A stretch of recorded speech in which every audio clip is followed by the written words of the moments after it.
Hello, second grade! I'm recording today in my very empty classroom, my COVID classroom here. There's still a week of school left, but this is what it looks like now. In our story, we have just ran into again Mr. Jenkins, Bruno's father, and he now believes us about his child being a mouse because he has spoken to his child, and he is about to go give the head witch a piece of his mind. He's going to go tell her what he thinks about what she has done to him, and work his Jenkins magic, so see how that turns out for him. The triumph. Mr. Jenkins had not gone more than a few paces towards the Grand High Witch's table when a piercing scream rose high above all the other noises in the room. Ah!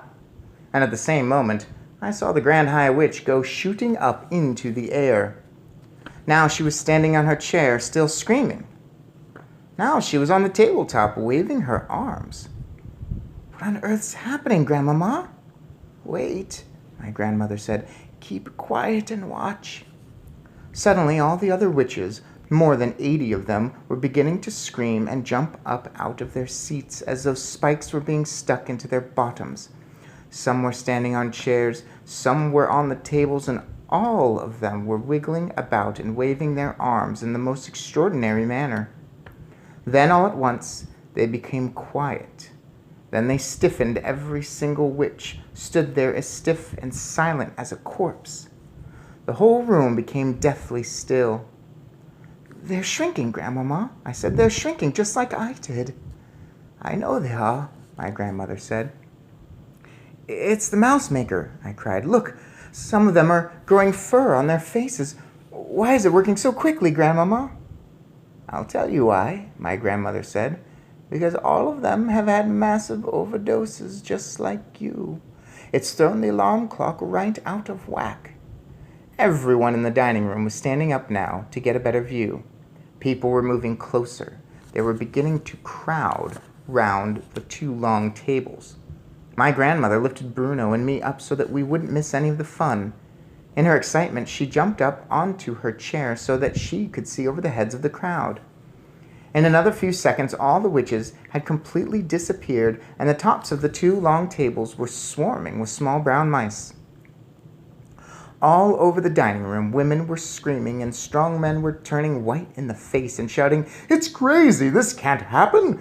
Let's get the heck out of here quick!"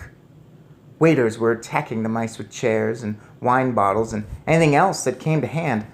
I saw a chef in a tall white hat rushing out from the kitchen, brandishing a frying pan, and another one just behind him was wielding a carving knife above his head, and everyone was yelling, "Mice, mice, mice! We must get rid of the mice!" Only the children in the room were totally enjoying it. They all seemed to know instinctively that something good was going on right there in front of them, and they were clapping and cheering and laughing like mad. "It's time to go," my grandmother said. "Our work is done." She got down off her chair and picked up her handbag and slung it over her arm. She had me in her right hand and Bruno in her left. "Bruno," she said, "the time has come to restore you to the famous bosom of your family." "My mom's not very crazy about mice," Bruno said. "So I noticed," my grandmother said. "She'll just have to get used to you, won't she?" It was not difficult to find Mr. and Mrs. Jenkins.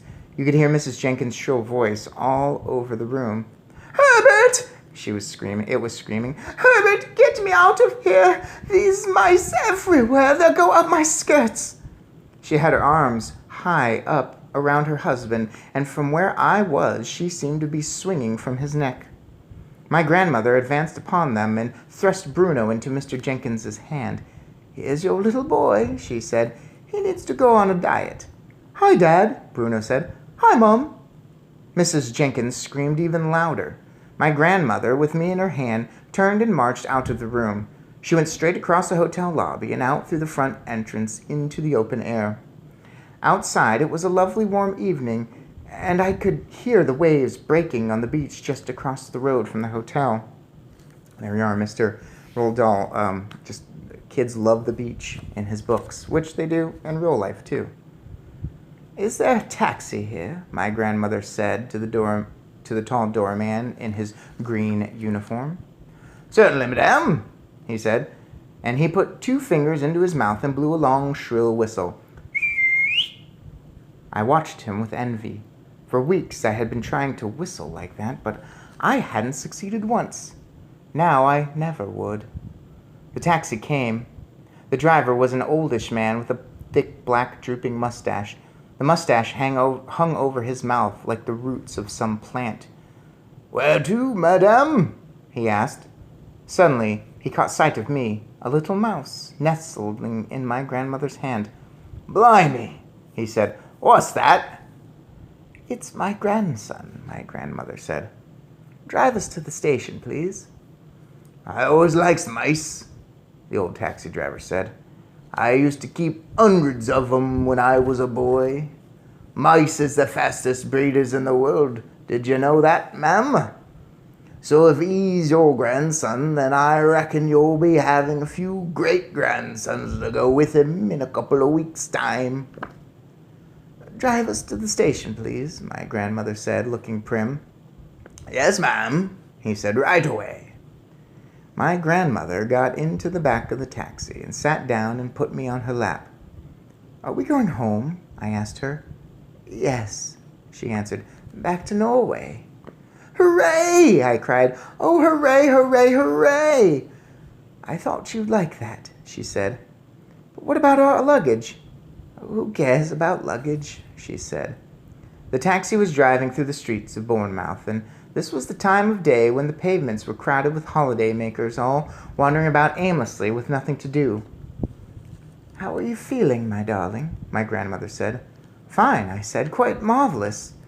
She began stroking the fur on the back of my neck with one finger. "We have accomplished great feats today," she said. "It's been terrific," I said, "absolutely terrific." Well, what do you know? The plan worked. Fantastic.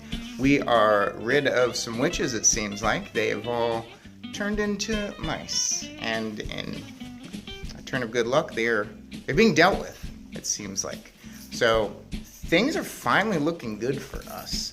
Don't have to worry about witches. Don't have to be worried about turned into anything worse than a mouse. Don't have to worry about laser eyes. Things are going good. A few chapters left. Wonder if we're gonna continue being a mouse. We gotta do something about that tail, too. Life is gonna change. See you next episode.